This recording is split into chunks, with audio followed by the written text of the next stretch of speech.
Are you ready to go on a journey? Today we're going to connect the beginning of Vayikra, the book of Leviticus, back to the Garden of Eden, and then forward a bit to the days of the prophet Ezekiel, and then even more forward to the days of Yeshua, and tie it all together. Let us begin with a puzzle. Close your eyes. That can be either for real or pretend.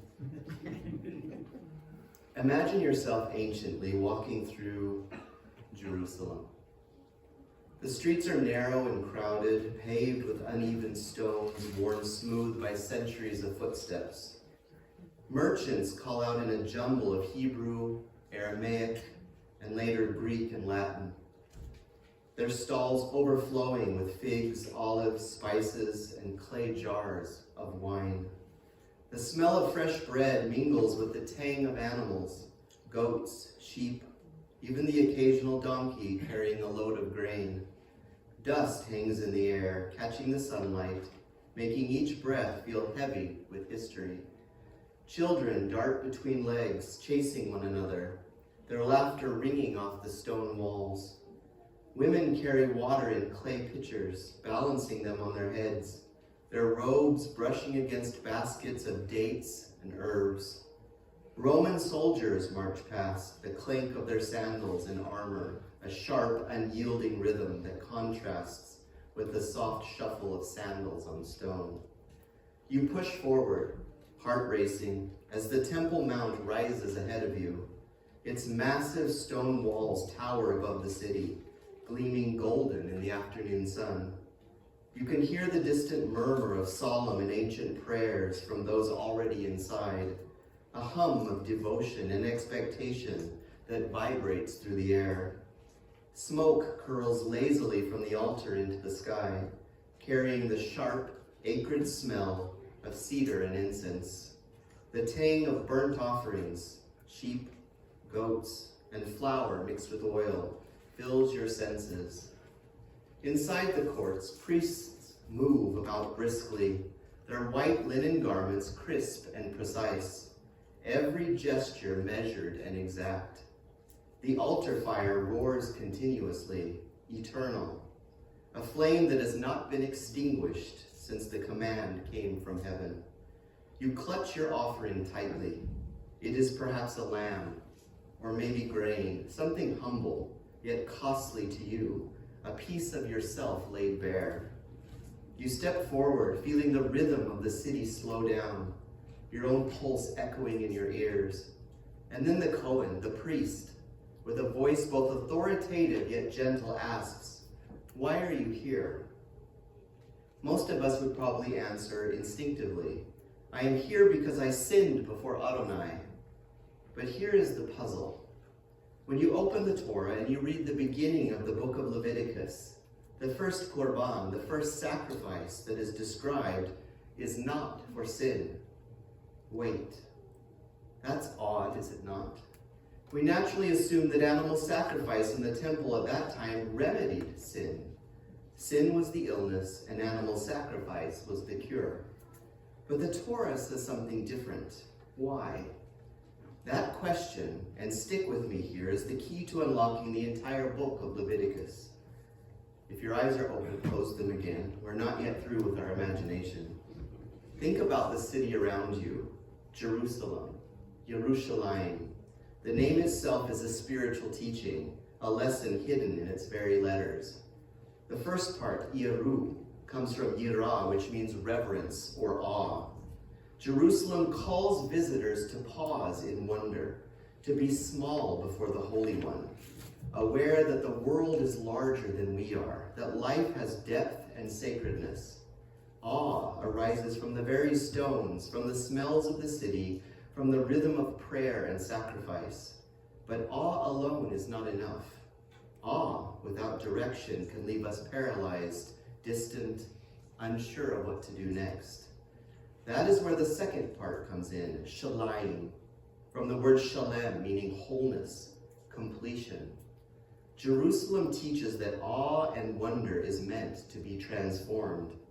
The fear and reverence felt standing before the altar, the fire, the smoke, the rhythm of prayers, are not ends in themselves.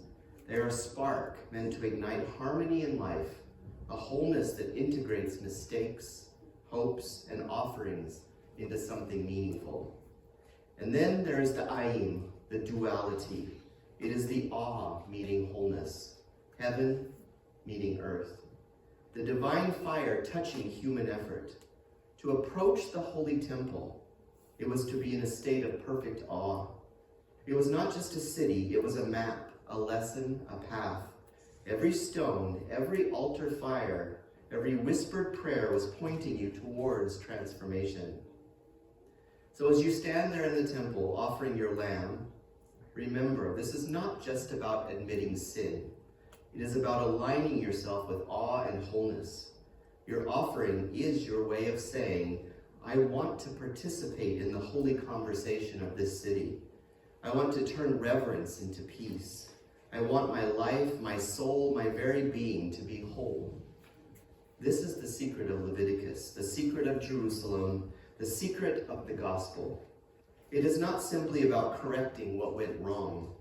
It is about building a life that reflects the sacred, that channels awe into wholeness, that opens a doorway between heaven and earth, and that builds a relationship with the Holy One that cannot be shaken. The book of Leviticus begins in this way. Vayikra el Moshe. And he called to Moses. Pause. Think about this. At the end of Exodus, if you recall, we read this in chapter 40. Ukevod Adonai maleh et hamishkan. The glory of the Lord filled the tabernacle. God's presence had already descended. Moses could not even enter. So why call Moses now? Perhaps this call is not about the Holy One entering the world. It is about inviting Israel to enter God's presence. But approach is not automatic. Approach requires preparation, discipline, transformation. The Torah continues in verse 2. Adam ki yakriv mikim korban l'Adonai. When a person among you brings an offering to the Lord. Pause for a moment and look closely at this. The key word here is korban. Often we translate that as sacrifice, but the root karov means to draw near. The korban is not primarily about death. It is about proximity, nearness, intimacy. God is calling Israel not just to act, but to draw close. And notice the very first word, Adam, not ish, not geber. Hebrew has a variety of words for man, each with slightly different flavor. Ish for an individual, geber for a strong man, enosh for mortal or frail humanity. But the Torah chooses Adam. Why? Because Adam, is part of a word family that pulses with deep meaning. Listen to these remarkable connected words that all stem from the same root. Dam, which means blood. Adam, which means human. Adamah, which means ground. Edom, which means red. The Torah is doing something subtle and profound here. It is reminding us that humans ultimately came from the earth, shaped from dust, yet animated by life's blood. Our existence is grounded, physical, real, but also fragile, colored by mortality and capable of redemption. Genesis 2:7 makes it explicit. Adam was formed from the Adamah, the ground. Hebrew names are not just labels, they reveal essence. So when the Torah says, when a man brings an offering, it may actually be whispering, when Adam brings an offering. Not just any person, not a random individual, but humanity itself, the first human, the one who walked east of Eden, drawn away from God's presence, now beginning the journey back to the Lord. Leviticus, then, is not just a manual of laws. It is a slow, deliberate reversal of Eden. The Korban is not punishment. It is a roadmap back. The offering is the path by which humanity can draw near, step by step, toward intimacy with the divine. Through it, God says, you can approach, you can return, you can be made whole. Every word in Vayikra matters. And look closer at that word, karov. It means near, but it is connected to kerev, meaning inner being or heart. Sacrifice without inner transformation misses the point. And the Torah teaches through structure. There are 5 primary offerings. Olah, the burnt offering. Mincha, the grain offering. Shelamim, the peace offering. Chatat, the sin offering. And Asham, the guilt offering. Notice the order. Olah, total devotion. Mincha, giving, humble offering. Shelamim, fellowship at the heart. Chatat, repair. And Asham, full restoration. It is chiastic, it is symmetrical. The Torah is teaching us through mirrored imagery that devotion leads to giving, which leads to communion, which leads to repair, which leads to restoration. Relationship comes before ritual. At the center of this chiasm, where the beginning is mirrored by the end, is shelamim, peace, wholeness, communion. Every offering is a mirror of the soul. Every ritual points to fellowship with the divine. Now let us fast forward several centuries. The temple still stands in Jerusalem. The courts are crowded, the altar fire roars, the smoke curls into the sky, the priests move with precision. The korbanot, the sacrifices continue. Sheep, goats, grain, flour, all rising toward heaven. And yet, something is wrong. This is the world of Isaiah, prophesying in the 8th century BCE, during the reigns of Uzziyahu, Yotam, Ahaz, and Hizkiyahu. Yehuda, Judah, is under pressure. Assyria is at the borders. The kings may be strong or weak, righteous or compromised, but one thing is certain. The temple stands, the rituals continue, yet the people's heart are far from God. And so the prophet speaks, this people I formed for myself, they will declare my praise. That was Isaiah 43:21. Think about that. What does God mean? I formed this people for myself. Not just physically, not just a nation on a map, formed for a purpose, a calling, a story to tell, a song to sing, a praise to echo in the world. But then comes this jolt in verse 23. Lo cheveita liseh olotecha. You have not brought me sheep for burnt offerings. The smoke rises, the lambs are laid on the altar, the korbanot are flawless, but the human heart, absent. Hands are busy, but the spirit is elsewhere. Ritual without engagement, motion without meaning. Isaiah does not let them off easily. We read in chapter 44, verse 19, Velola shiv el libo, he does not take it to heart. Look closely at that phrase. Not he sinned, not they failed, but this, he does not take it to heart. Ritual is meant to turn the heart inward, to create reflection, accountability, and transformation. Without that, the temple, the smoke, the altar, all of it becomes empty motion.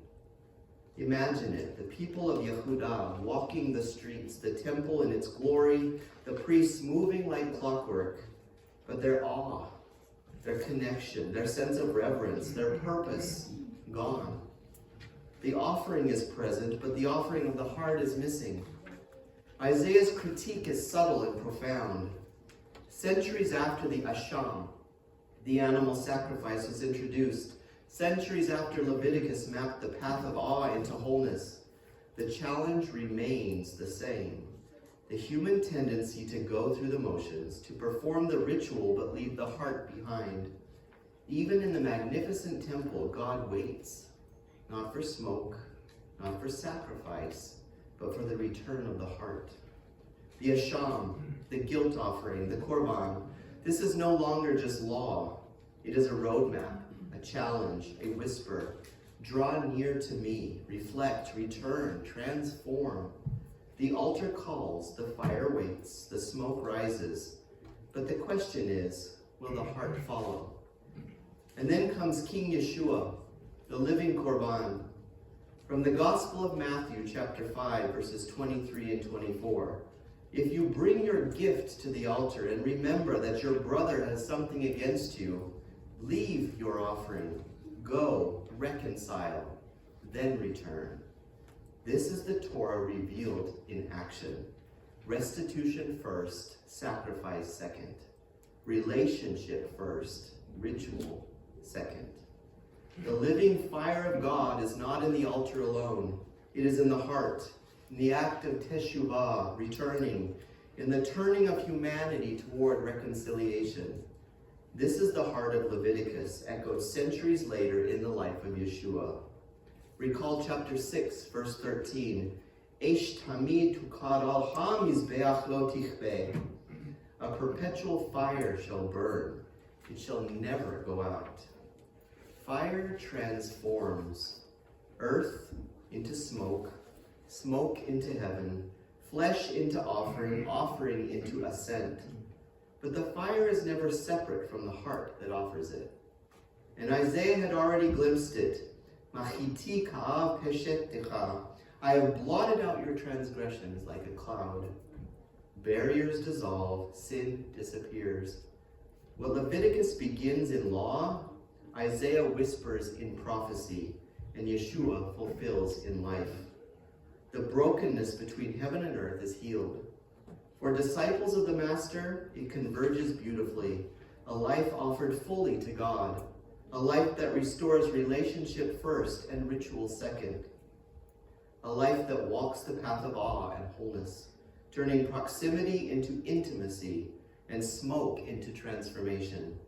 The journey of humanity, from Adam's first offering to the temple fire of Leviticus, to the heart of Israel in Isaiah's critique, to the living example of Yeshua.